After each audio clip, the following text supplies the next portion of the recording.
ونشهد أن سيدنا وسندنا وحبيبنا ومولانا محمدا عبده ورسوله أرسله بالحق بشيرا ونذيرا وداعيا إلى الله بإذنه وسراجا منيرا أما بعد فأعوذ بالله من الشيطان الرجيم بسم الله الرحمن الرحيم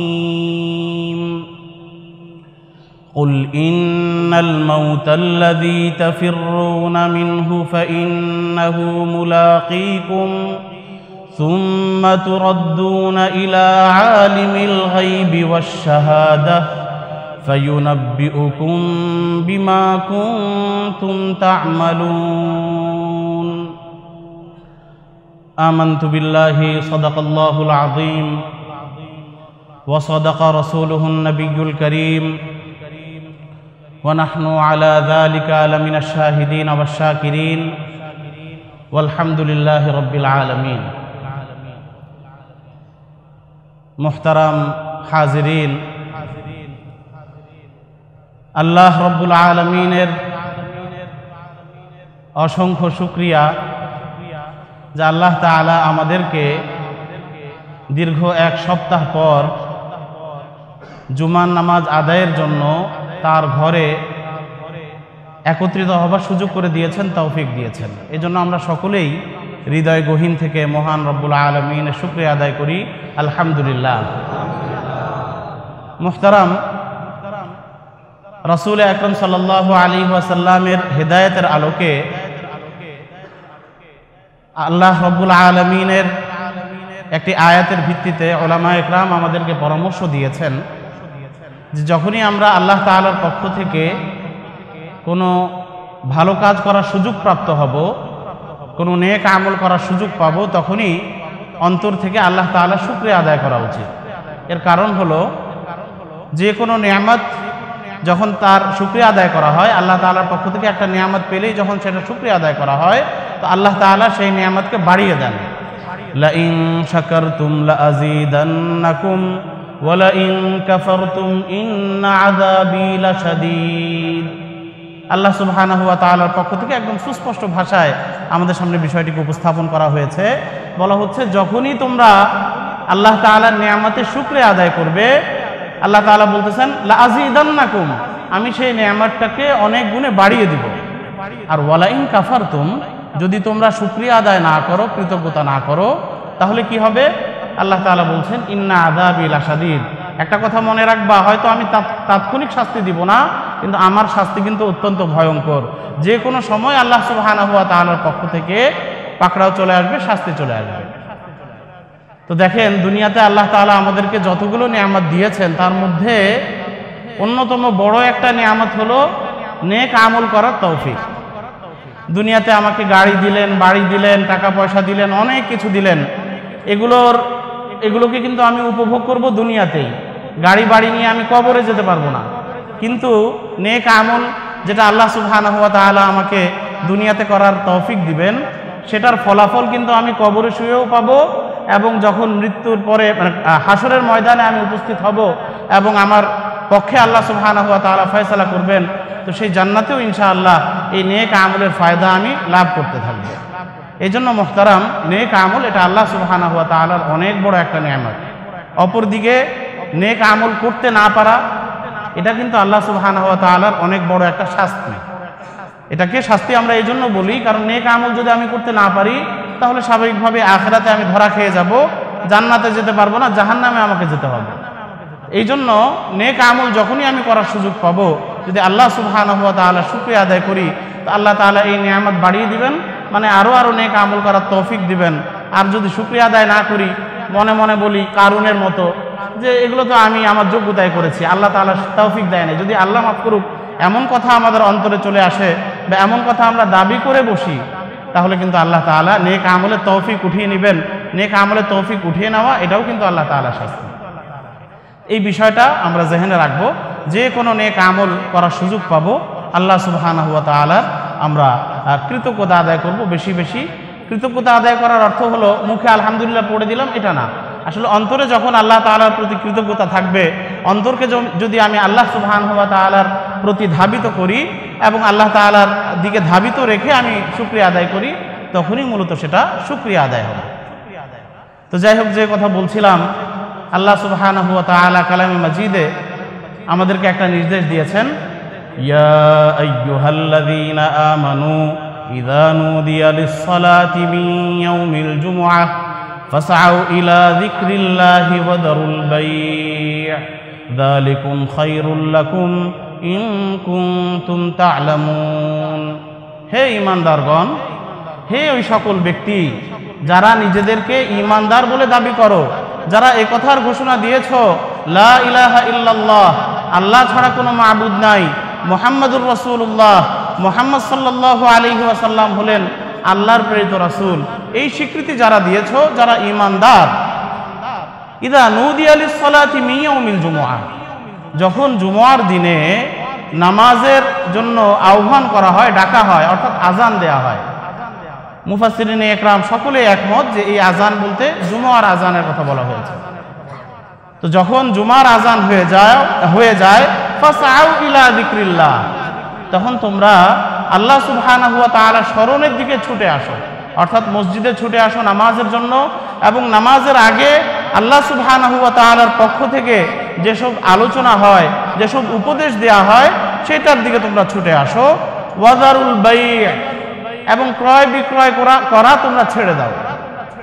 এটা আল্লাহ সুবহানাহু ওয়া তাআলা যেমনিভাবে ব্যবসায়ীদেরকে বলছেন যে আজান হয়ে গেছে, দোকানপাট বন্ধ করে নামাজে চলে আসো, অপরদিকে যারা ক্রেতা আছেন তাদেরকেও কিন্তু এই নির্দেশ দিচ্ছেন, জুমার আজান হয়ে গেলে আর ক্রয় বিক্রয় সব ছেড়ে দিয়ে মসজিদে চলে আসতে হবে। সাথে সাথে আল্লাহ তাআলা বলছেন যালিকুম খায়রুল লাকুম।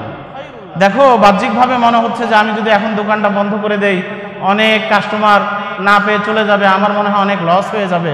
আল্লাহ তাআলা বলেন যে না, আমি বলছি যে যালিকুম খায়রুল লাকুম, তুমি দোকানটা বন্ধ করে মসজিদে চলে আসা এটাই তোমার জন্য কল্যাণকর, ইন কুনতুম তা'লামুন, যদি তোমরা বুঝো। দেখেন মুহতারাম, আল্লাহ সুবহানাহু ওয়া তাআলা আমাদেরকে সৃষ্টি করে পৃথিবীতে পাঠিয়েছেন, আল্লাহ তাআলাই আমাদের সৃষ্টিকর্তা। আমাদের কোন কাজে কল্যাণ আর কোন কাজে অকল্যাণ এটা আসলে আমরা বেশি বুঝি না, আল্লাহ সুবহানাহু ওয়া তাআলা বেশি বুঝেন। আল্লাহ তাআলাই কিন্তু বেশি বুঝেন।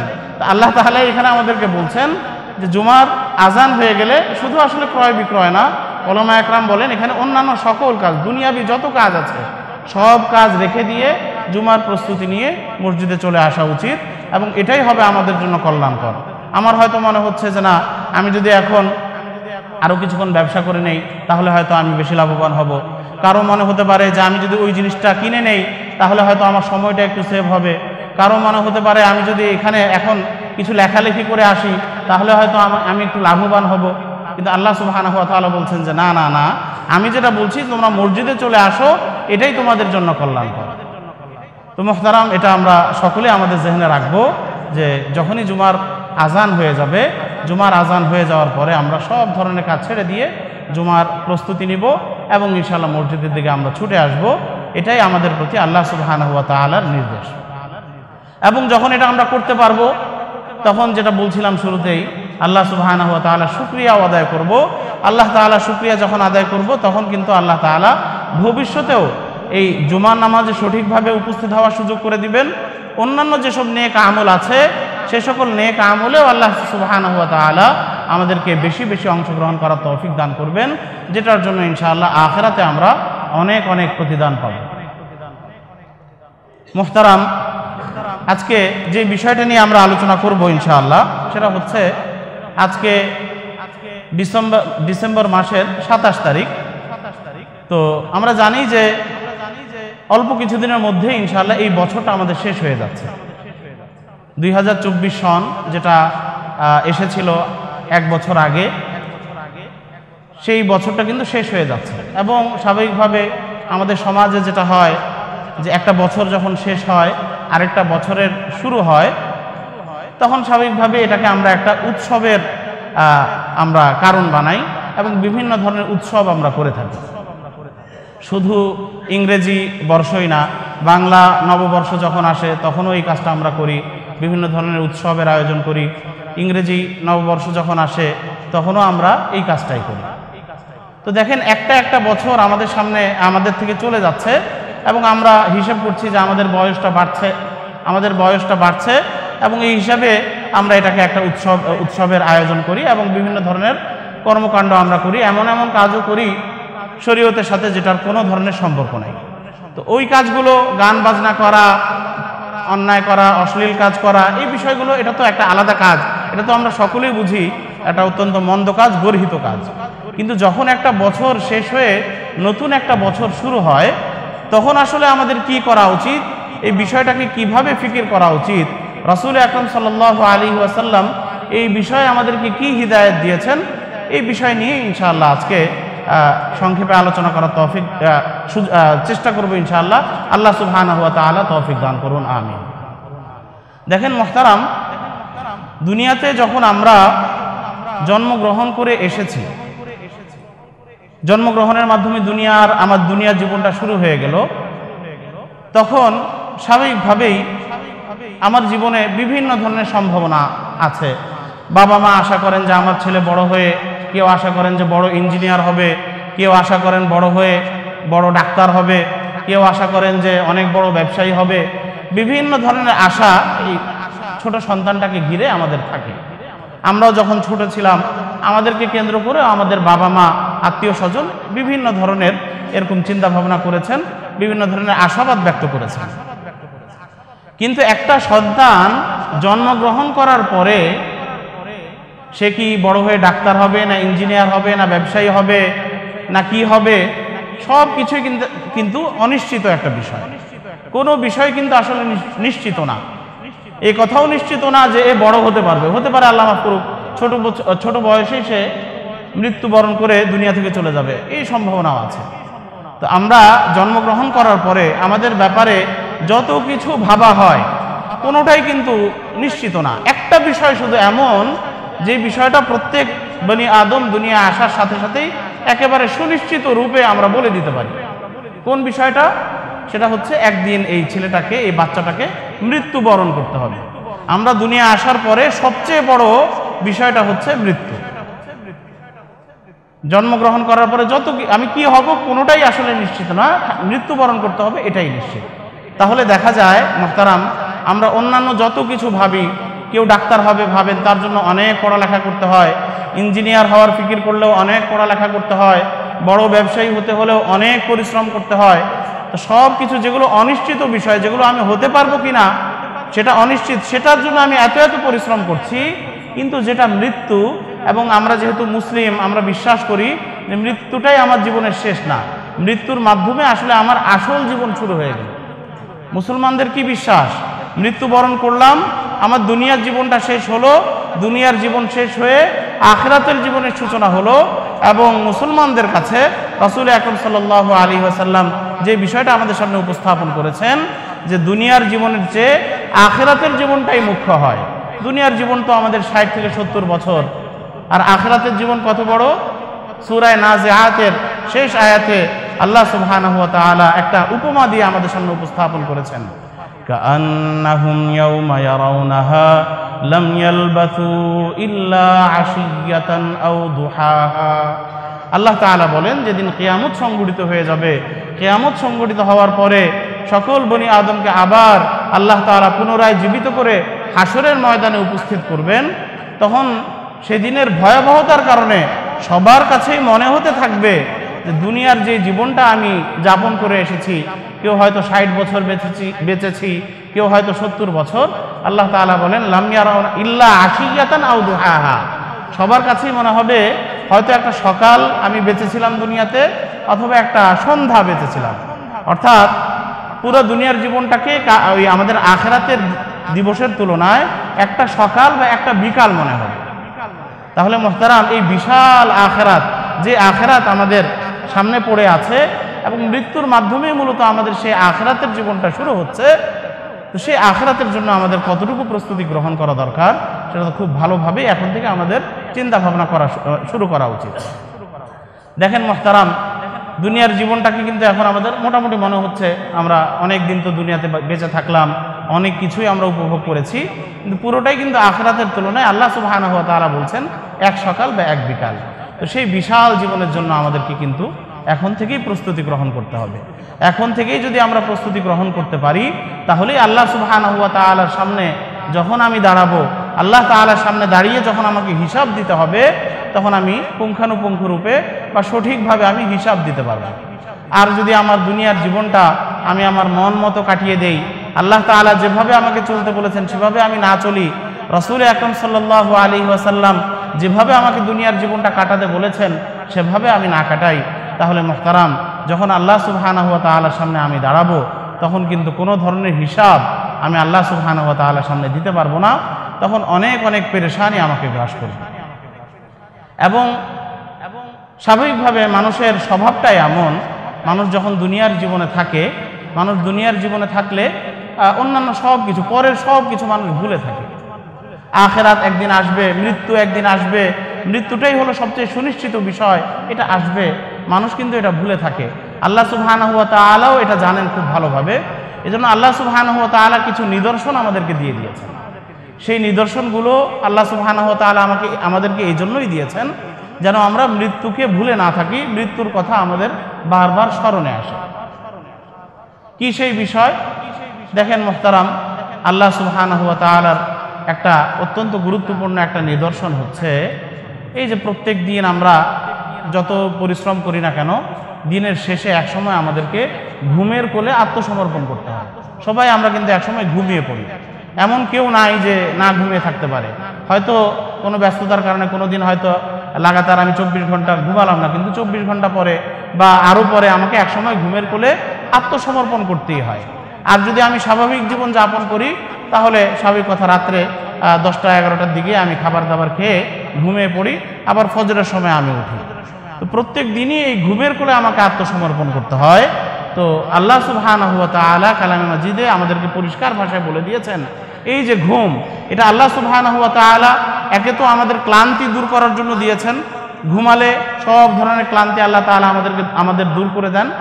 অপরদিকে এই ঘুমটাকে দেওয়া হয়েছে আমাদের মৃত্যুর কথা স্মরণ করার জন্য। ঘুমটা দেয়া হয়েছে কিসের জন্য? মৃত্যুর কথা স্মরণ করার জন্য।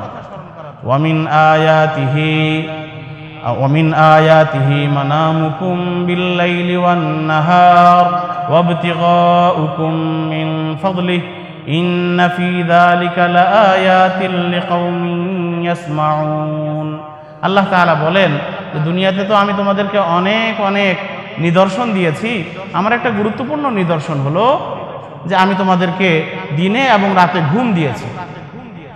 এবং ঘুমিয়ে তোমরা যখন সবল হয়ে যাও, ঘুম থেকে ওঠার পরে আবার তোমরা দুনিয়ার প্রয়োজনে ছোটাছুটি শুরু করে দাও।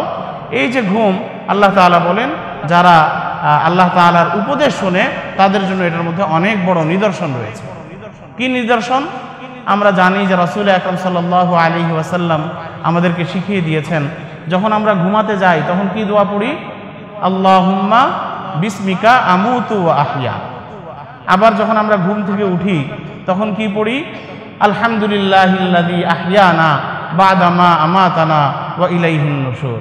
এই দুইটা দোয়া ঘুমাতে যাওয়ার সময় এবং ঘুম থেকে জাগ্রত হলে যে দোয়াটা আমরা পড়ি, একটু এই দোয়ার অর্থের দিকে আমরা একটু খেয়াল করি সকলে। দেখেন মুহতারাম, স্বাভাবিকভাবে অন্যান্য যে সকল কাজে রাসূল আকরাম সাল্লাল্লাহু আলাইহি ওয়াসাল্লাম আমাদেরকে দোয়া শিখিয়েছেন, সেই কাজের সাথে সংশ্লিষ্ট দোয়া শিখিয়েছেন। সেই হিসাবে ঘুমাতে যাওয়ার সময় আমাদেরকে স্বাভাবিক কথা ছিল নবীজি সাল্লাল্লাহু আলাইহি ওয়াসাল্লাম এই দোয়া শিখাবেন যে আমি আল্লাহ তাআলার নামে ঘুমাচ্ছি, আবার আল্লাহ তাআলার নামে জেগে উঠব। কিন্তু রাসূল আকরাম সাল্লাল্লাহু আলাইহি ওয়াসাল্লাম এই দোয়া না শিখিয়ে কি শিখিয়েছেন? আল্লাহুম্মা বিসমিকা আমুতু, হে আল্লাহ আমি তোমার নামেই মৃত্যুবরণ করছি। আমুতু মানে কি? মৃত্যুবরণ করা। ওয়া আহইয়া, আবার আমি তোমার নামেই আবার জীবিত হয়ে উঠব। তাহলে ঘুমটাকে রাসূল আকরাম সাল্লাল্লাহু আলাইহি ওয়াসাল্লাম কি বলছেন? মৃত্যু বলছেন। আবার ঘুম থেকে জেগে ওঠা, এটাকে মৃত্যু থেকে আবার জীবিত হয়ে ওঠা বলছেন। ঠিক তেমনিভাবে যখন আমি ঘুম থেকে উঠি তখনও যে দোয়াটা আমাকে শেখানো হয়েছে, আলহামদুলিল্লাহিল্লাযী আহইয়ানা বা'দা মা আমাতানা, সকল প্রশংসা ওই আল্লাহ তাআলার জন্য যিনি আমাকে মৃত্যুর পরে আবার জীবিত করেছেন। তাহলে দেখেন মুহতারাম, ঘুমাতে যাওয়ার সময়ও আমি মৃত্যুর কথা বলছি, আবার ঘুম থেকে উঠেও কিন্তু আমি মৃত্যুর কথাই স্মরণ করছি। এই দোয়াটা যদি আমি খেয়াল করে পড়ি, তাহলেই স্বাভাবিকভাবে যখনই আমি ঘুমাতে যাব এবং আমার কাছে এই অনুভূতিটা থাকবে আমার অন্তরে, যে অনুভূতিটা রাসূল আকরাম সাল্লাল্লাহু আলাইহি ওয়াসাল্লাম শিখিয়ে দিচ্ছেন, যে আমি এখন আল্লাহ তাআলার নামে মৃত্যুবরণ করছি। যদি একজন মানুষ জানে যে কালকে আমাকে মৃত্যুবরণ করতে হবে, ফাঁসির আসামি যাদেরকে বলে দেওয়া হয়েছে যে কালকে হয়তো তোমার ফাঁসি হয়ে যাবে, তারা কিন্তু আর দুনিয়ার কোনো বিষয় চায় না, তারা নিজেকে একদম গুছিয়ে কিভাবে আল্লাহ সুবহানাহু ওয়া তাআলার সামনে পেশ করবে সেই ফিকির কিন্তু তারা শুরু করে দেয়। তো আমারও যখন ঘুমের সময় এটা মনে থাকবে যে আমি যে এই ঘুমাচ্ছি, এই ঘুম থেকে হয়তো আমি আর জাগ্রত হতে পারবো না, আল্লাহ সুবহানাহু ওয়া তাআলার ফয়সালা হয়ে গেলে এই ঘুমেই আমার মৃত্যু একেবারে অবধারিত হয়ে যাবে, তখন কিন্তু স্বাভাবিকভাবেই আমার দুনিয়ার যে সকল বিষয় আছে, যত ধরনের গুনাহ আছে, সে সকল গুনাহ থেকে তওবা করা, এটাই কিন্তু স্বাভাবিকভাবে আমার অন্তরে মনে চাইবে যে আমি আল্লাহ তাআলার কাছে খুব ভালো করে কান্নাকাটি করে তওবা করে নিই। ঠিক তেমনিভাবে যখন আবার জাগ্রত হলাম, জাগ্রত হওয়ার পরে মনে হলো যে আল্লাহ সুবহানাহু ওয়া তাআলা দয়া করেছেন বলেই আমি আবার জাগ্রত হতে পেরেছি, আমি আবার জীবিত হতে পেরেছি মৃত্যু থেকে, তখন স্বাভাবিকভাবে আমার এই অনুভূতিটাই আমি আমার সারা দিনে আমি কাজে লাগাতে পারবো যে আল্লাহ তাআলা মৃত্যু থেকে আবার আমাকে জীবিত করেছেন, অতএব আল্লাহ সুবহানাহু ওয়া তাআলার নির্দেশিত পথেই আমার চলা উচিত, আল্লাহ তাআলা যেভাবে চলতে বলেছেন সেভাবেই চলা উচিত, আল্লাহ তাআলা যেসব গুনাহের কাজ আমাকে বর্জন করে চলতে বলেছেন সেসব গুনাহের কাজ বর্জন করে চলা উচিত। মুহতারাম, এই কথাই কিন্তু কালামে মাজিদের সূরা মুলকে, আমরা তো সূরা মুলক তিলাওয়াত করি, সূরা মুলকের শুরুর দিকেই আল্লাহ সুবহানাহু ওয়া তাআলা আমাদেরকে বলেছেন, আল্লাযী খালাকাল মাউতা ওয়াল হায়াহ লিয়াবলুয়াকুম আইয়ুকুম আহসানু আমালা। আল্লাহ সুবহানাহু ওয়া তাআলা জীবন এবং মৃত্যু যে সৃষ্টি করেছেন, এটা একটা বিশেষ পরীক্ষার জন্য সৃষ্টি করেছেন, এমনি এমনি সৃষ্টি করেন নাই। কি পরীক্ষা? লিয়াবলুয়াকুম আইয়ুকুম আহসানু আমালা, তোমাদের কে কে সুন্দরভাবে আমল করে, আল্লাহ সুবহানাহু ওয়া তাআলার নির্দেশিত পন্থায় চলে, রাসূল আকরাম সাল্লাল্লাহু আলাইহি ওয়াসাল্লামের আদর্শ অনুযায়ী নিজের জীবনটাকে গঠন করে, এই বিশেষ পরীক্ষার জন্যই মূলত আল্লাহ সুবহানাহু ওয়া তাআলা এই জীবন এবং মৃত্যু আমাদেরকে দিয়েছেন। দেখেন মুহতারাম, আমরা দুনিয়ার জীবনে দেখি যে পড়াশোনা আমরা কেন করি? ভালো একটা ফলাফল করার জন্য করি, এবং ভালো ফলাফলের মাধ্যমে স্বাভাবিকভাবে আমরা একটা ভালো চাকরি বা ভালো একজন ডাক্তার বা ভালো একজন ইঞ্জিনিয়ার, এগুলো হওয়ার জন্য আমরা পড়াশোনা করি। এখন একটা ছেলে পড়াশোনা খুব করলো, খুব করার পরে সে ভালো ফলাফল করলো, সবাই তাকে বলে সফল ছাত্র। আর আরেকটা ছেলে পড়ালেখা করার পরে ফলাফল ভালো আসলো না, ফেল করলো, তাহলে কিন্তু সবাই তাকে বলে যে সে ব্যর্থ হয়েছে, ব্যর্থ ছাত্র। তো আল্লাহ সুবহানাহু ওয়া তাআলাও যে আমাদের জীবন এবং মৃত্যুটা সৃষ্টি করলেন, আল্লাহ তাআলা সৃষ্টি করলেন আমরা ভালো কাজ করি না খারাপ কাজ করি এই পরীক্ষার জন্য। এখন স্বাভাবিকভাবে যদি আমি আমার জীবনটাকে ভালো কাজে কাটিয়ে দেই, তাহলেই কিন্তু আমি একজন সফল মানুষ হলাম। আর যদি মুহতারাম আমি আমার জীবনটাকে খারাপ পথে পরিচালিত করি, তাহলে কিন্তু আমি ব্যর্থ হয়ে গেলাম। কালামে মাজিদে আল্লাহ সুবহানাহু ওয়া তাআলা কত সুন্দরভাবে এই বিষয়টা বলে দিয়েছেন, কুল্লু নাফসিন যায়িকাতুল মাউত ওয়া ইন্নামা তুওয়াফাউনা উজুরাকুম ইয়াউমাল কিয়ামাহ। প্রত্যেকটা প্রাণীকেই মৃত্যুর স্বাদ আস্বাদন করতে হবে, প্রত্যেকটা প্রাণীকেই মৃত্যুর স্বাদ আস্বাদন করতে হবে, মৃত্যুকে কেউ আমরা এড়িয়ে যেতে পারবো না। ওয়া ইন্নামা তুওয়াফাউনা উজুরাকুম ইয়াউমাল কিয়ামাহ। মৃত্যুবরণ করার পরে আল্লাহ তাআলা বলতেছেন, মৃত্যুবরণ করার পরে সব কিছু শেষ হয়ে গেল এমন না, বরং যখন কিয়ামতের ময়দানে তোমরা উপস্থিত হবে, তোমাদেরকে তোমাদের দুনিয়ার জীবনের সব কিছু একেবারে খুব ভালোভাবে তোমাদেরকে হিসাব করে বুঝিয়ে দেওয়া হবে এবং তার প্রতিদান তোমাদেরকে দেওয়া হবে। তো সেই কিয়ামতের দিনে কাদেরকে সফল কাম বলা হবে, কাদেরকে ব্যর্থ বলা হবে?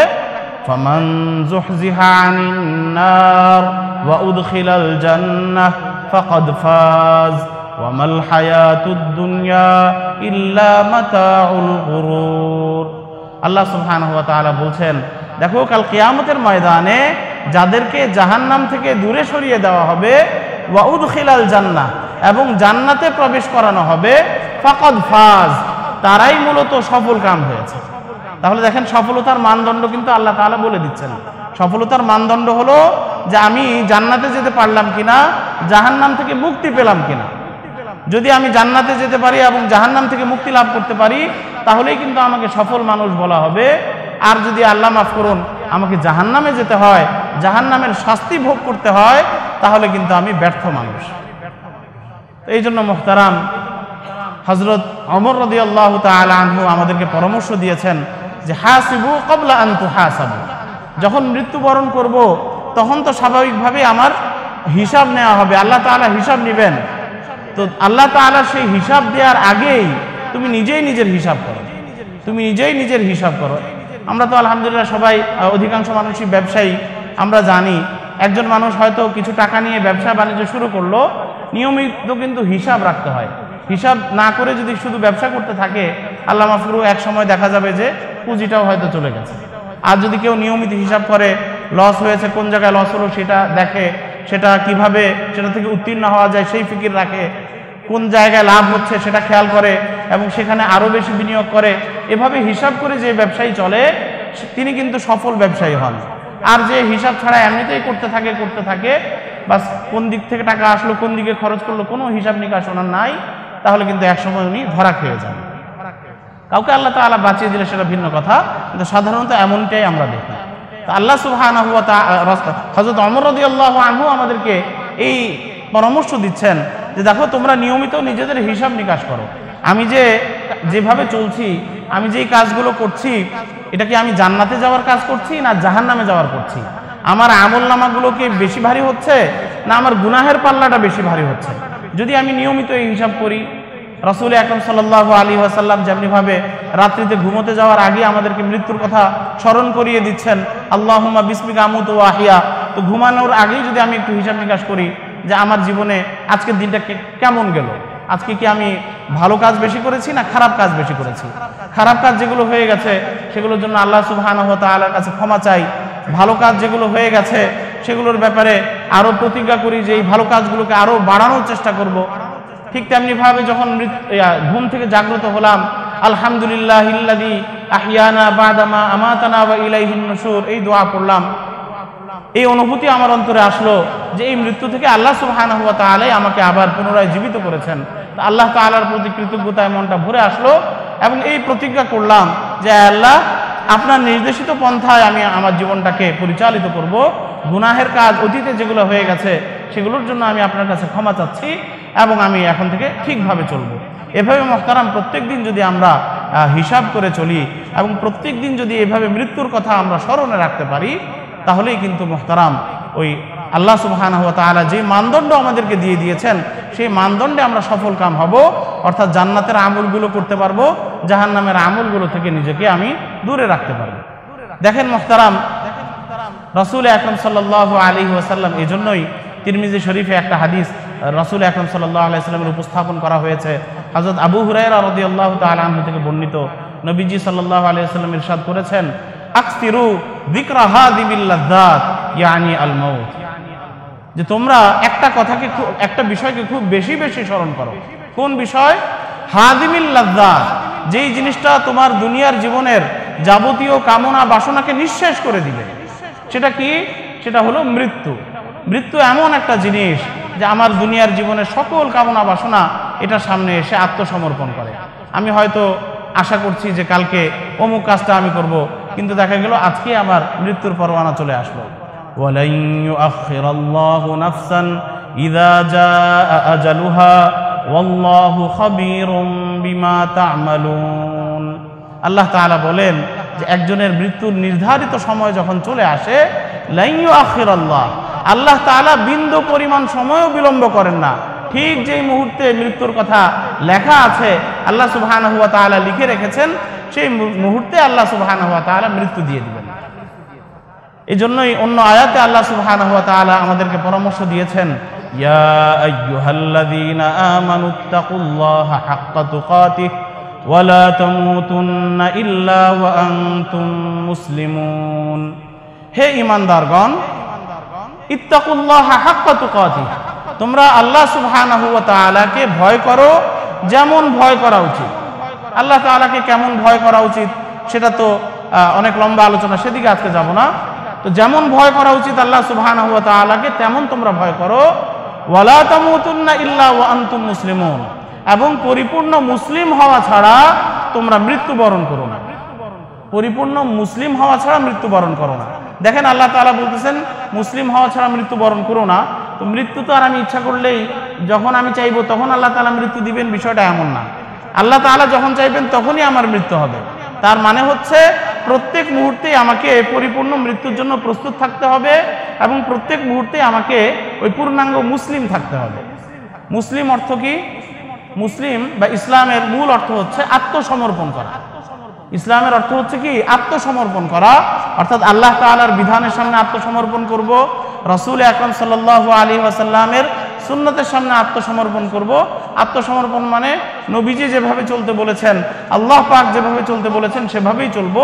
আর তারা যেসব কাজ আমাকে বর্জন করে চলতে বলেছেন, যেসব কাজের ব্যাপারে নিষেধ করে দিয়েছেন সেসব কাজ বর্জন করে চলবো। এটাই হলো আত্মসমর্পণ। এবং একজন মানুষ যখন এটা করতে পারবে তখনই তাকে পরিপূর্ণ মুসলিম, পূর্ণাঙ্গ মুসলিম বলা হবে।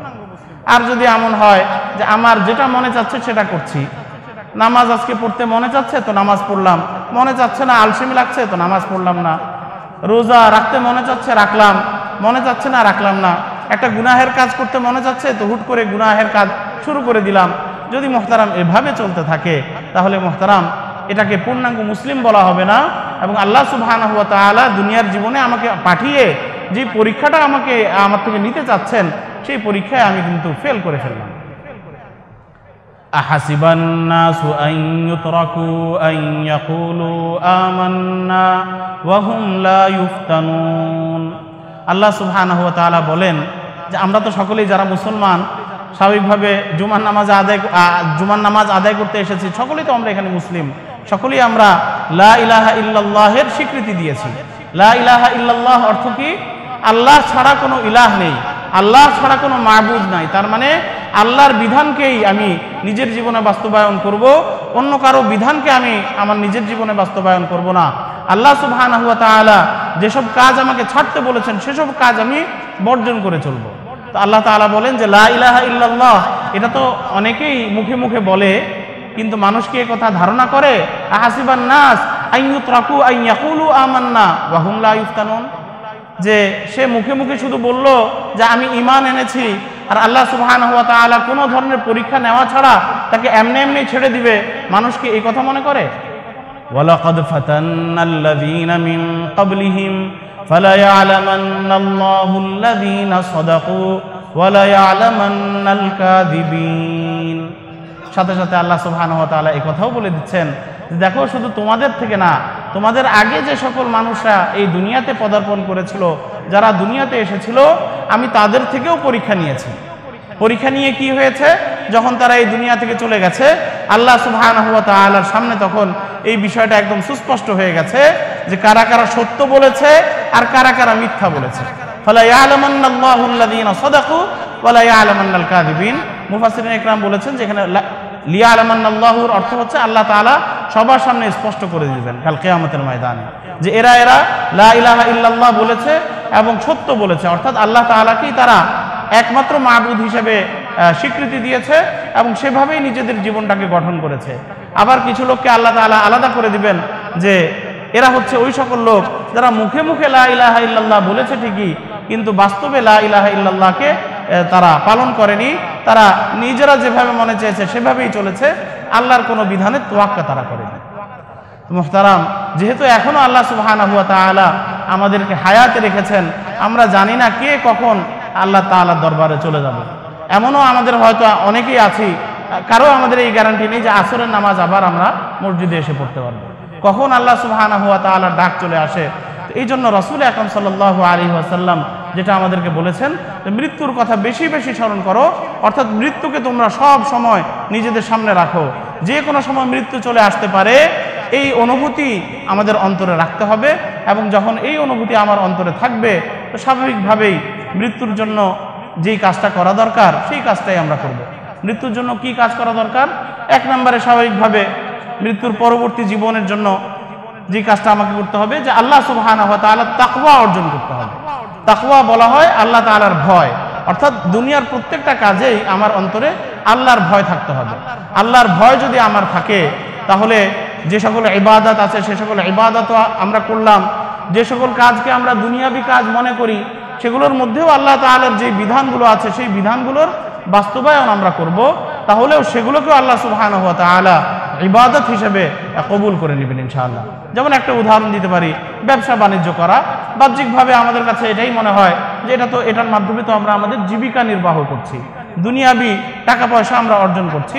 বাহ্যিকভাবে ব্যবসা বাণিজ্যকে আমাদের দুনিয়াবি কাজ মনে হচ্ছে, কিন্তু মুহতারাম, এই ব্যবসা বাণিজ্য এটাকে যদি আমি আল্লাহ সুবহানাহু ওয়া তাআলা নির্দেশিত পন্থায় করতে পারি, আল্লাহ তাআলা যেভাবে ব্যবসা করতে বলেছেন সেভাবে করি, যে সকল কাজ আল্লাহ তাআলা ব্যবসার ক্ষেত্রে আমাকে করতে নিষেধ করে দিয়েছেন, মিথ্যা বলা যাবে না, মানুষের সাথে প্রতারণার আশ্রয় নেওয়া যাবে না, কোনো ধরনের ঠকবাজি করা যাবে না, এছাড়া আরও অনেক বিষয় আছে, এগুলো লক্ষ্য করে যদি আমি ব্যবসাটা করি, তাহলে রাসূল আকরাম সাল্লাল্লাহু আলাইহি ওয়াসাল্লাম ঘোষণা দিয়েছেন যে আত্তাজিরুস সাদুকুল আমিন মান নাবিয়্যিন ওয়াস সিদ্দীকিন ওয়াস শুহাদা, যে যারা বিশ্বস্ত এবং সততার সাথে ব্যবসা বাণিজ্য করে, যারা বিশ্বস্ততা এবং সততার সাথে ব্যবসা বাণিজ্য করে, কাল কিয়ামতের ময়দানে আল্লাহ সুবহানাহু ওয়া তাআলা তাদেরকে নবীদের সাথে, সিদ্দীকিনদের সাথে এবং শহীদদের সাথে আল্লাহ সুবহানাহু ওয়া তাআলা তাদেরকে জান্নাত নসিব করবেন। দেখেন কত বড় একটা সুসংবাদ আল্লাহ সুবহানাহু ওয়া তাআলা আমাদের সামনে উপস্থাপন করেছেন। যেটাকে আমরা দুনিয়াবি কাজ মনে করছি, সেটাই যখন আমি আল্লাহ সুবহানাহু ওয়া তাআলার নির্দেশিত পন্থায় করলাম, তো সেটাকেই আল্লাহ সুবহানাহু ওয়া তাআলা আমার এত বড় সফলতার একটা মাধ্যম বানিয়ে দিলেন। এই জন্য মুহতারাম, যে কথা বলছিলাম, 1 নম্বরে মৃত্যুর জন্য আমাদেরকে যে কাজটা করতে হবে, তাকওয়া অর্জন করতে হবে। আল্লাহ তাআলা অন্য আয়াতে আমাদেরকে বলেছেন, ইয়া আইয়ুহাল্লাযীনা আমানুত্তাকুল্লাহ ওয়াল তানজুর নাফসুম মা কাদ্দামাত লিগাদ, হে ঈমানদারগণ, তোমরা আল্লাহ তাআলাকে ভয় করো এবং প্রত্যেকের এই হিসাব করা উচিত যে আগামী দিনের জন্য, অর্থাৎ মৃত্যুর পরবর্তী জীবনের জন্য সে কি সঞ্চয় করছে, এই হিসাব প্রত্যেকেরই করা উচিত। আমরাও যারা দুনিয়াতে চলি, আমরা চিন্তা করি যে এখন আমি যৌবনে আছি, খুব ভালোভাবে পরিশ্রম করতে পারছি, তো কিছু টাকা সঞ্চয় করার চেষ্টা করি আমরা, যেন বার্ধক্যের সময় আমার কাজে লাগে। তো আল্লাহ তাআলা বলছেন যে আমল যা তোমরা করবা এটা তো দুনিয়ার জীবনেই শেষ, তা দুনিয়ার জীবনের পরে, অর্থাৎ মৃত্যুর পরের যে জীবনটা আছে, সেই জীবনের জন্য তুমি কি করছো সেটা তোমার এখন থেকেই হিসাব করা উচিত। তো যাই হোক, যে কথা বলছিলাম, মৃত্যুর জন্য এবং মৃত্যু পরবর্তী জীবনের জন্য আমার 1 নম্বর কর্তব্য হলো আল্লাহ সুবহানাহু ওয়া তাআলার ভয়কে, তাকওয়াকে আমার নিজের জীবনে স্থান দেয়া, আল্লাহ তাআলাকে ভয় করা। দ্বিতীয় কাজ হলো রাসূল আকরাম সাল্লাল্লাহু আলাইহি ওয়াসাল্লামের সুন্নাত মোতাবেক, নবীজি সাল্লাল্লাহু আলাইহি ওয়াসাল্লামের নির্দেশ মোতাবেক আমার জীবনটাকে গঠন করা। রাসূল আকরাম সাল্লাল্লাহু আলাইহি ওয়াসাল্লাম যে কাজ করতে বলেছেন সেগুলো করা, যেগুলো বর্জন করতে বলেছেন সেগুলো বর্জন করে চলা। সংক্ষেপে বলছি, সময় শেষ হয়ে আসছে। আল্লাহ সুবহানাহু ওয়া তাআলা তাকওয়া নিজের জীবনে স্থান দিব, নবীজি সাল্লাল্লাহু আলাইহি ওয়াসাল্লামের সুন্নাত নিজের জীবনে স্থান দিব। তৃতীয় গুরুত্বপূর্ণ বিষয় হচ্ছে, দুনিয়াতে চলতে গেলে স্বাভাবিকভাবেই বিভিন্ন অন্যায়ের কাজ আমাদের হয়ে যায়, গুনাহের কর্মকাণ্ড হয়ে যায়। তো গুনাহের জন্য সব সময় আল্লাহ সুবহানাহু ওয়া তাআলার কাছে তওবা ইস্তিগফার করতে হবে, ক্ষমা চাইতে হবে। আল্লাহ সুবহানাহু ওয়া তাআলার কাছে তওবা করা হলে আত্তাইবু মিনাজ যামবি কামান লা যামবা লাহ, যে ব্যক্তি আল্লাহ সুবহানাহু ওয়া তাআলার কাছে তওবা করবে, আল্লাহ সুবহানাহু ওয়া তাআলা তার গুনাহগুলোকে এমনভাবে মাফ করে দিবেন কেমন যেন আর তার কোনো গুনাহই নেই। তো এই জন্য তওবা করতে হবে আল্লাহ সুবহানাহু ওয়া তাআলার দরবারে, এবং সেটার জন্য সবচেয়ে উত্তম সময় হচ্ছে নবীজি সাল্লাল্লাহু আলাইহি ওয়াসাল্লামের যে হাদিসটা আমরা উপস্থাপন করেছি, প্রত্যেকদিন ঘুমের আগে। ঘুমের আগে তো আমরা কত কর্মকাণ্ড করি। বর্তমানে তো এমন হয় যে আমরা হয়তো মোবাইল হাতে নিয়ে স্ক্রল করতে করতে অনেকে আমরা ঘুমিয়ে যাই। তো রাসূল আকরাম সাল্লাল্লাহু আলাইহি ওয়াসাল্লাম আমাদেরকে পরামর্শ দিয়েছেন যে না, ঘুমের আগেও আমাকে যেই কাজটা করতে হবে, আল্লাহ সুবহানাহু ওয়া তাআলার জিকিরের সাথে আমাকে ঘুমাতে হবে। আল্লাহ সুবহানাহু ওয়া তাআলার জিকির করতে করতে যদি আমি ঘুমাই, এবং যখন ঘুম থেকে উঠলাম তখনও যদি আল্লাহ সুবহানাহু ওয়া তাআলার জিকির করি, ওই আলহামদুলিল্লাহিল্লাযী আহইয়ানা বাদা মা আমাতানা ওয়া ইলাইহিন নুশুর, এই দোয়া পড়ি, তারপর উঠে ওযু করে আবার নামাজে চলে আসলাম, এভাবে করলে আমি তো হয়তো 5 ঘন্টা 6 ঘন্টা ঘুমালাম। নবীজি সাল্লাল্লাহু আলাইহি ওয়াসাল্লাম আমাদেরকে সুসংবাদ দিয়ে দিয়েছেন যে এই পুরো ঘুমটাকেও আল্লাহ সুবহানাহু ওয়া তাআলা ইবাদত হিসেবে গণ্য করবেন ইনশাআল্লাহ। এই জন্য মুহতারাম, তৃতীয় যে বিষয়টা বললাম যে আল্লাহ সুবহানাহু ওয়া তাআলার দরবারে আমরা খুব বেশি বেশি করে তওবা করব। তওবার অর্থই হচ্ছে নিজে যে অতীত জীবনে গুনাহের কর্মকাণ্ড করেছি, সেই গুনাহের কর্মকাণ্ডের জন্য লজ্জিত হব, এবং সেই লজ্জিত হয়ে, অনুতাপিত হয়ে আল্লাহ সুবহানাহু ওয়া তাআলার কাছে আমরা কান্নাকাটি করে ক্ষমা চাইব। এটা ইনশাআল্লাহ প্রত্যেক দিন আমরা এখন থেকে চেষ্টা করি ঘুমের আগে আগে এই কাজটা আমরা করার চেষ্টা করি। আল্লাহ সুবহানাহু ওয়া তাআলা আমাদের সবাইকে এই বিষয়গুলো নিজেদের জীবনে বাস্তবায়ন করার তৌফিক দান করুন। এবং বিশেষ করে যে কথা বলছিলাম যে একটা নতুন বছর আসছে, পুরাতন বছর শেষ হচ্ছে, তো নতুন বছর আসলে আমরা এটাকে বিভিন্ন উৎসবের আমরা বিভিন্ন ধরনের উৎসবের আয়োজন করি। তো রাসূল আকরাম সাল্লাল্লাহু আলাইহি ওয়াসাল্লামের হেদায়েত অনুযায়ী এবং আল্লাহ সুবহানাহু ওয়া তাআলার হেদায়েত অনুযায়ী এইসব বিষয়কে উৎসবের বিষয় না বানিয়ে আমরা যেটা করব, আমাদের হিসাব নিকাশ শুরু করে দেবো। একটা বছর গেল, তার মানে আমার জীবন থেকে একটা বছর আসলে কমে গেল। আল্লাহ তাআলা যদি আমাকে 60 বছরের হায়াত দিয়ে এই দুনিয়াতে পাঠিয়ে থাকেন, তো একটা বছর গেল মানে আমার জীবনের একটা বছর চলে গেল, তাহলে আমি জান্নাতের পথে কতটুকু অগ্রসর হলাম আর জাহান্নাম থেকে নিজেকে আমি কতটুকু দূরে সরিয়ে আনতে পারলাম, এই হিসাব আমাদের এখন থেকেই শুরু করা উচিত। এই বছরটা যদি আমার ভালোভাবে না গিয়ে থাকে, তাহলে আমাকে হিসাব করতে হবে যে না, নতুন বছরটা ইনশাআল্লাহ আমি কোনোভাবেই আর খারাপ যেতে দিব না। নতুন বছরে অবশ্যই আমি আল্লাহ সুবহানাহু ওয়া তাআলার ইবাদতে নিজেকে নিয়োজিত করব, তাকওয়া অনুযায়ী জীবন গঠন করব, রাসূল আকরাম সাল্লাল্লাহু আলাইহি ওয়াসাল্লামের আদর্শ মোতাবেক আমি নিজেকে চালাবো। এভাবে আমি এখন থেকেই ফিকির শুরু করি, তাহলে ইনশাআল্লাহ একটা সুন্দর জীবন আল্লাহ সুবহানাহু ওয়া তাআলা আমাদেরকে দান করবেন। কারণ কালামে মাজিদে আল্লাহ সুবহানাহু ওয়া তাআলা ওয়াদা করে দিয়েছেন, ওয়ামান ইয়াত্তাকিল্লাহ ইয়াজআল লাহু মাখরাজা।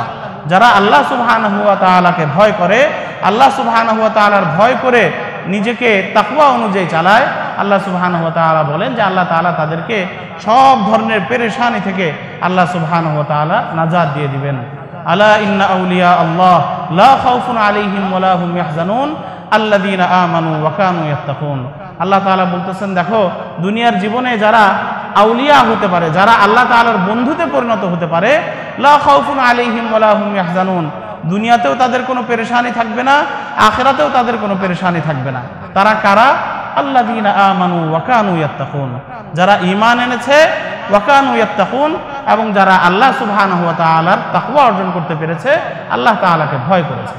লাহুমুল বুশরা ফিল হায়াতিদ দুনিয়া ওয়া ফিল আখিরাহ লা তাবদীলা লিকালিমাতিল্লাহ। সাথে সাথে আল্লাহ তাআলা আরো বলছেন যে তাদের জন্য রয়েছে দুনিয়ার জীবনে এবং আখিরাতের জীবনে সুসংবাদ। এবং এটা যে আল্লাহ সুবহানাহু ওয়া তাআলা আমাদের জন্য পুরস্কার এই ঘোষণা দিলেন, তাকওয়া অর্জন করলে দুনিয়া এবং আখিরাতে সুসংবাদ দিবেন। আল্লাহ তাআলা বলেন লা তাবদীলা লিকালিমাতিল্লাহ। আল্লাহ তাআলা যে ঘোষণা দিয়েছেন এটার মধ্যে কিন্তু কোনো ধরনের পরিবর্তন হবে না। আল্লাহ তাআলা যেটা বলেছেন সেটাই বাস্তবায়িত হবে। যালিকা হুয়াল ফাউজুল আযীম, এটাই তো হচ্ছে মহা সফলতা, এটাই হচ্ছে সফল কাম হতে পারে। তো মুহতারাম, এই যে আল্লাহ সুবহানাহু ওয়া তাআলা আমাদেরকে সফলতার মানদণ্ড দিয়ে দিলেন, আগে যে আয়াতটা তিলাওয়াত করেছি, জাহান্নাম থেকে মুক্তি পাওয়া এবং জান্নাতে প্রবেশ করা, আর এখানে আল্লাহ সুবহানাহু ওয়া তাআলা বললেন যে তাকওয়া অনুযায়ী নিজের জীবনটাকে গঠন করা। এই বিষয়গুলোকে আমরা খেয়াল করে আমরা আমাদের নিজেদের জীবনটাকে গঠন করি, তাহলে ইনশাআল্লাহ দুনিয়া এবং আখিরাতের সফলতা আমরা অর্জন করতে পারবো।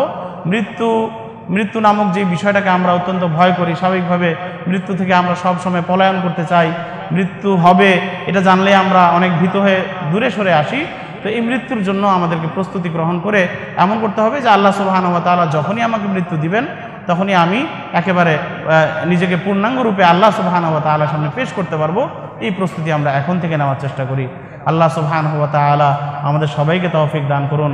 আসলে তো সবার সামনেই এই বিষয়গুলো উপস্থাপন করেছি, এই নসিহতগুলোর আমি আসলে প্রথম মুখাপেক্ষী, আমি সবচেয়ে বেশি এটার মুহতাজ। আল্লাহ সুবহানাহু ওয়া তাআলা আমাকেও তৌফিক দান করুন, আমাদের সবাইকে তৌফিক দান করুন, আমিন। ওয়া আখিরু দাওয়ানা আনিল হামদুলিল্লাহি রাব্বিল আলামিন।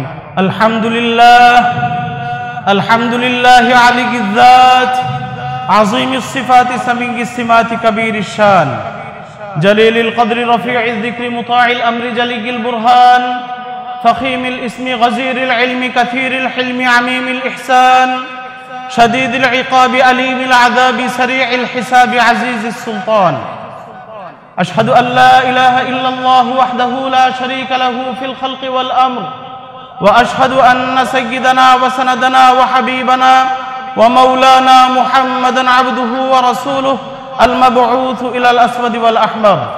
فيا أيها الناس وحدوا الله فإن التوحيد رأس الطاعات، واتقوا الله فإن التقوى ملاك الحسنات، واعبدوا الله فإن العبادة دافعة للسيئات وناهية عن المنكرات. وعليكم بالسنة فإن السنة تهدي إلى الإطاعة، ومن أطاع الله ورسوله فقد رشد واهتدى. وإياكم والبدعة فإن البدعة تهدي إلى المعصية، ومن يعص الله ورسوله فقد ضل وغوى. وعليكم بالصدق فإن الصدق ينجي والكذب يهلك. وعليكم بالإحسان فإن الله يحب المحسنين.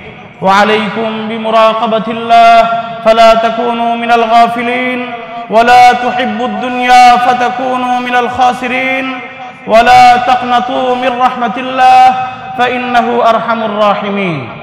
ألا وإن نفسا لن تموت حتى تستكمل رزقها، فاتقوا الله وأجملوا في الطلب وتوكلوا عليه فإن الله يحب المتوكلين. وادعوا ربكم فإنه مجيب الداعين، واستغفروه يمددكم بأموال وبنين. قال الله تعالى في كلامه المجيد: أعوذ بالله من الشيطان الرجيم، بسم الله الرحمن الرحيم. قل يتوفاكم ملك الموت الذي وكل بكم ثم إلى ربكم ترجعون. ولو ترى إذ المجرمون ناكسوا رؤوسهم عند ربهم ربنا أبصرنا وسمعنا فارجعنا نعمل صالحا إنا موقنون. ولو شئنا لآتينا كل نفس هداها ولكن حق القول مني لأملأن جهنم من الجنة والناس أجمعين. فذوقوا بما نسيتم لقاء يومكم هذا إنا نسيناكم وذوقوا عذاب الخلد بما كنتم تعملون.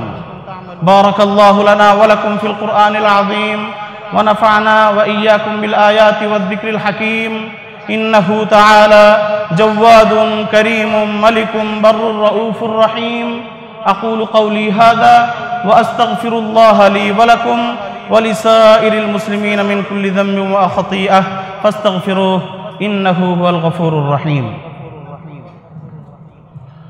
الحمد لله نحمده ونستعينه ونستغفره ونؤمن به ونتوكل عليه، ونعوذ بالله من شرور أنفسنا ومن سيئات أعمالنا. من يهده الله فلا مضل له ومن يضلل فلا هادي له.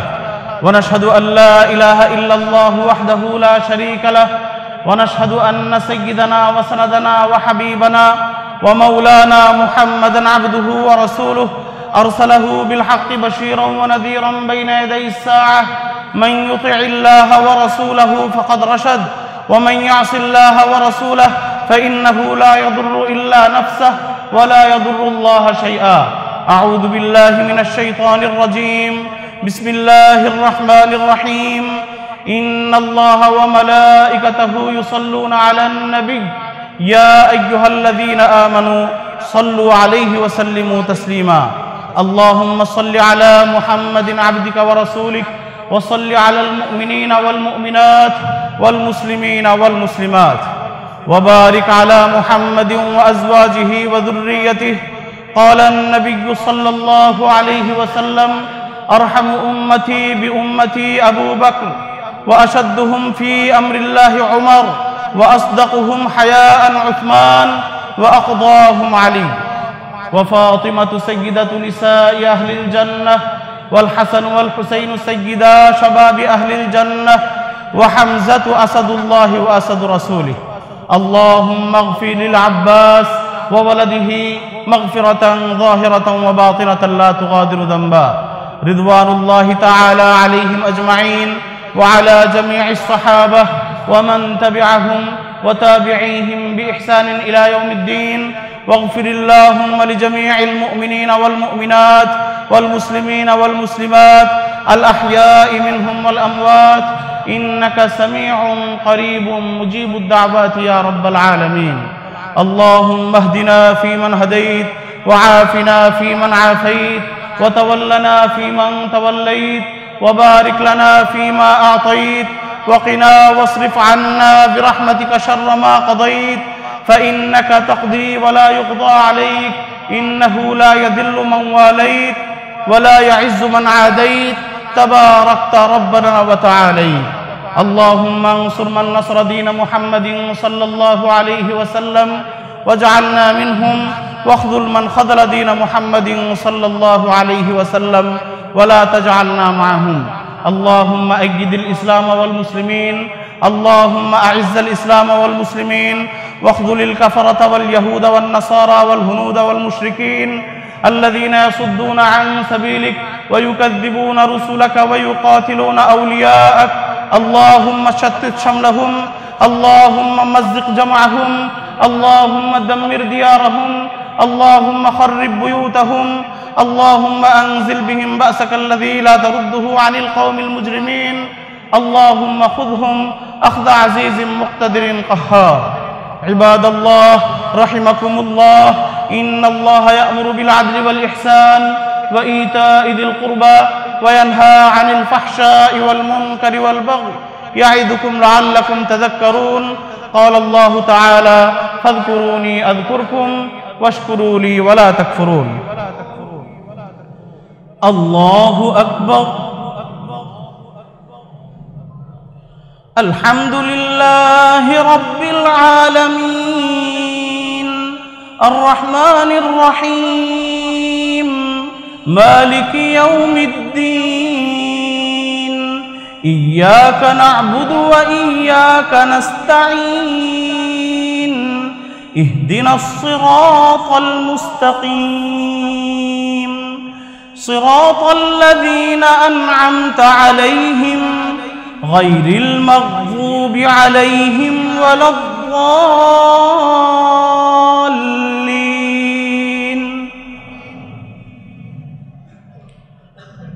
سبح اسم ربك الأعلى الذي خلق فسوى والذي قدر فهدى والذي أخرج المرعى فجعله غثاء أحوى. سنقرئك فلا تنسى إلا ما شاء الله، إنه يعلم الجهر وما يخفى. ونيسرك لليسرى فذكر إن نفعت الذكرى.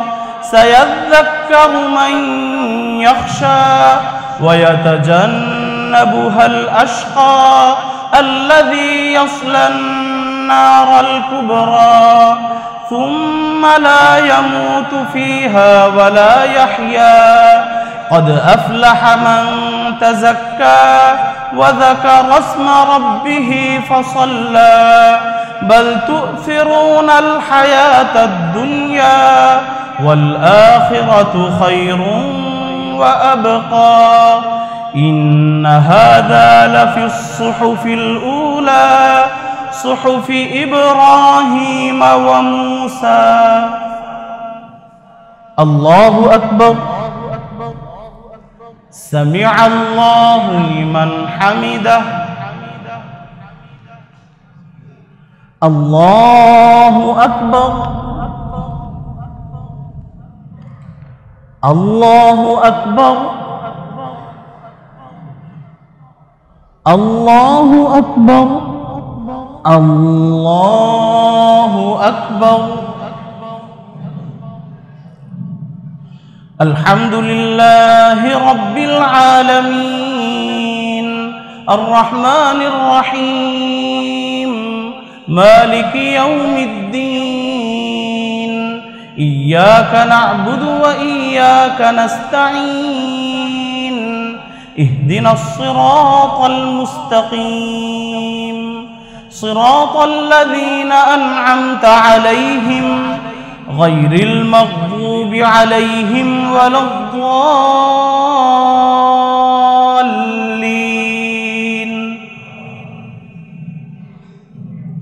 هل أتاك حديث الغاشية؟ وجوه يومئذ خاشعة عاملة ناصبة تصلى نارا حامية تسقى من عين آنية ليس لهم طعام إلا من ضريع لا يسمن ولا يغني من جوع. وجوه يومئذ ناعمة لسعيها راضية في جنة عالية لا تسمع فيها لاغية فيها عين جارية فيها سرر مرفوعة وأكواب موضوعة ونمارق مصفوفة وزرابي مبثوثة أفلا ينظرون إلى الإبل كيف خلقت وإلى السماء كيف رفعت وإلى الجبال كيف نصبت وإلى الأرض كيف سطحت فذكر إنما أنت مذكر لست عليهم بمسيطر إلا من تولى وكفر فيعذبه الله العذاب الأكبر إن إلينا إيابهم ثم إن علينا حسابهم الله أكبر سمع الله لمن حمده الله أكبر الله أكبر الله أكبر الله أكبر السلام عليكم ورحمة الله السلام عليكم ورحمة الله ربنا ظلمنا أنفسنا وإن لم تغفر لنا وترحمنا لنكونن من الخاسرين ربنا آتنا في الدنيا حسنة وفي الآخرة حسنة وقنا عذاب النار ربنا لا تؤاخذنا إن نسينا أو أخطأنا ربنا ولا تحمل علينا إصرا كما حملته على الذين من قبلنا ربنا ولا تحملنا ما لا طاقة لنا به واعف عنا واغفر لنا وارحمنا أنت مولانا فانصرنا على القوم الكافرين ربنا لا تزغ قلوبنا بعد إذ هديتنا وهب لنا من لدنك رحمة إنك أنت الوهاب ربنا هب لنا من أزواجنا وذرياتنا قرة أعين واجعلنا للمتقين إماما আয় আল্লাহ তুমি আমাদের জিন্দেগীর সমস্ত গুনাহ খাতা মাফ করে দাও আয় আল্লাহ আয় আল্লাহ পবিত্র জুমার নামাজ আদায়ের পরে তোমার শাহী দরবারে হাত তুলেছি আয় আল্লাহ তুমি আমাদের জিন্দেগীর সমস্ত গুনাহ খাতা মাফ করে দাও আয় আল্লাহ আমরা জীবনে কত ধরনের গুনাহ করেছি আয় আল্লাহ জেনে করেছি না জেনে করেছি প্রকাশ্যে করেছি গোপনে করেছি আয় আল্লাহ ইচ্ছাকৃত অনিচ্ছাকৃত যত ধরনের গুনাহ করেছি আয় আল্লাহ সব ধরনের গুনাহ থেকে তওবা করছি আমাদের তওবা তুমি কবুল করে নাও আয় আল্লাহ গুনাহের ব্যাপারে আমাদের অন্তরে ঘৃণা সৃষ্টি করে দাও আয় আল্লাহ গুনাহের ব্যাপারে আমাদের অন্তরে ঘৃণা সৃষ্টি করে দাও আয় আল্লাহ বেশি বেশি নেক আমল করার তৌফিক দান করো আয় আল্লাহ রাসূল আকরাম সাল্লাল্লাহু আলাইহি ওয়াসাল্লামের সুন্নাত মোতাবেক জিন্দগি গঠন করার তৌফিক দান করো আয় আল্লাহ আমাদের সবাইকে আয় আল্লাহ তোমার জন্য কবুল করে নাও আয় আল্লাহ মৃত্যুর পূর্বে আয় আল্লাহ আমাদেরকে আয় আল্লাহ মৃত্যুর জন্য প্রস্তুতি গ্রহণ করার তৌফিক দান করো আয় আল্লাহ মৃত্যুর পূর্বে আয় আল্লাহ মৃত্যুর জন্য আয় আল্লাহ পরিপূর্ণরূপে আয় আল্লাহ প্রস্তুতি গ্রহণ করার তৌফিক দান করো আয় আল্লাহ আমাদের সবাইকে আয় আল্লাহ পরিপূর্ণ তাকওয়া নসিব করো আয় আল্লাহ পরিপূর্ণ ঈমানদার হওয়ার তৌফিক দান করো আয় আল্লাহ পরিপূর্ণ মুমিন মুসলিম হওয়ার তৌফিক দান করো আয় আল্লাহ মৃত্যুর সময় আমাদের সবাইকে আয় আল্লাহ কালিমা নসিব করো আয় আল্লাহ শয়তানের ওয়াসওয়াসা থেকে শয়তানের ধোঁকা থেকে আয় আল্লাহ মৃত্যুর সময় আল্লাহ এবং সারা জীবনে আয় আল্লাহ আমাদেরকে হেফাজত করো আয় আল্লাহ মৃত্যুর সময় আল্লাহ বিশেষ করে আমাদেরকে শয়তানের ধোঁকা থেকে হেফাজত করো আয় আল্লাহ মৃত্যুর পরেও আয় আল্লাহ কবরের আযাব থেকে আয় আল্লাহ জাহান্নামের আগুন থেকে আমাদের সবাইকে হেফাজত করো আয় আল্লাহ কবরের আযাব সহ্য করার মতো আয় আল্লাহ আমাদের ক্ষমতা নেই আয় আল্লাহ জাহান্নামে যাওয়ার মতো আয় আল্লাহ আমাদের আয় আল্লাহ ক্ষমতা নেই আয় আল্লাহ তুমি আমাদেরকে আয় আল্লাহ জাহান্নামের আগুন থেকে কবরের আযাব থেকে হেফাজত করো আয় আল্লাহ আমাদের মুরব্বিদের মাঝে যারা ইন্তেকাল করেছেন আয় আল্লাহ তাদেরকে ক্ষমা করে দাও আয় কারো কবরে কোনো ধরনের আযাব থেকে থাকলে সেই আযাব তুমি মাফ করে দাও আয় আল্লাহ। আয় আল্লাহ সবার কবরকে আয় আল্লাহ রওজাতুম মিন রিয়াজিল জান্নাহ বানিয়ে দাও আয় আল্লাহ। আয় আল্লাহ আমাদের পরিচিত জনদের মাঝে অনেকেই অসুস্থ আছেন আয় আল্লাহ। আয় আল্লাহ সবাইকেই সুস্থতা নসিব করো আয় আল্লাহ। আয় আল্লাহ কারো বিপদ থাকলে আয় আল্লাহ সেই বিপদ দূর করে দাও আয় আল্লাহ। আয় আল্লাহ যার যেই প্রয়োজন আছে আয় আল্লাহ সকল প্রয়োজন আয় আল্লাহ গায়েবী খাজানা থেকে তুমি পূরণ করে দাও আয় আল্লাহ। কারো ঋণ থাকলে আয় আল্লাহ সেই ঋণ আদায়ের ব্যবস্থা করে দাও আয় আল্লাহ।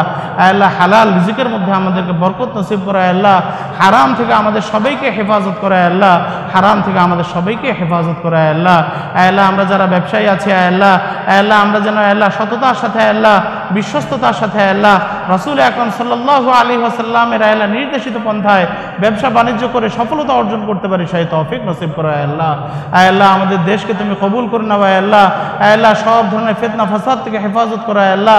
আয় আল্লাহ যত ধরনের আয় আল্লাহ আমাদের দেশের বিরুদ্ধে চক্রান্ত হচ্ছে আয় আল্লাহ, আয় আল্লাহ সকল চক্রান্ত তুমি নস্যাৎ করে দাও আয় আল্লাহ। আয় আল্লাহ আমাদের দেশকে তুমি হেফাজত করো আয় আল্লাহ, দেশের মানুষকে হেফাজত করো আয় আল্লাহ। আয় আল্লাহ সারা বিশ্বের উম্মতে মুসলিমাকে হেফাজত করো আয় আল্লাহ।